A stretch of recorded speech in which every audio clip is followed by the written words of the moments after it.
চাঁপাইনবাবগঞ্জের গোমস্তাপুরের রোকনপুর সীমান্ত দিয়ে সোমবার রাতে ৫ জনকে পুশিনের চেষ্টা করে ভারতীয় সীমান্তরক্ষী বাহিনী বিএসএফ।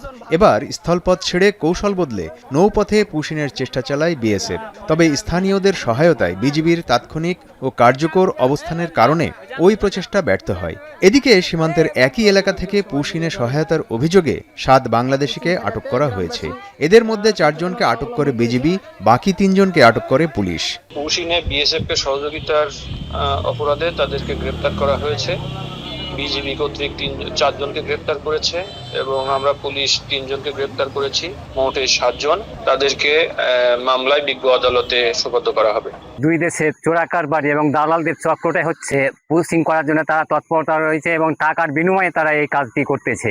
সোমবার রাতে জামালপুরের দেওয়ানগঞ্জ উপজেলার মধ্যেরচর এলাকায় একজনকে পুশিনের চেষ্টা করে বিএসএফ। উপজেলার ঝাউডাঙ্গা পোস্টের কাছে এ ঘটনা ঘটে। বর্তমানে ওই ব্যক্তি শূন্যরেখায় অবস্থান করছে। আমাদের বাঙালিরা যারা আছে বিজিবির সাথে খুবই শক্তভাবে আছে, তারা কোন সময় ইন করতে দিবে না। আমাদের গ্রামের জনগণ খুবই নজরদারিতা করছে। এদিকে ঝিনাইদহের মহেশপুর সীমান্তে গত ৪ দিন ধরে পরিস্থিতি কিছুটা স্বাভাবিক রয়েছে। তবে সীমান্ত ঘেঁষা গ্রামগুলোর বাসিন্দাদের মন থেকে এখনও পুশিন আতঙ্ক কাটেনি। পুশিং করে তাই আমরা এদিক থেকে প্রতিহত করার পরে তারা আর এদিকে এই ৮-১০ জন এখন বর্তমানে আমরা এখন খুব ভালো আছি। আমাদের বাংলাদেশের বিজিবি ২৪ ঘন্টা টল দিচ্ছে, তাদের সাথে আমরাও আছি।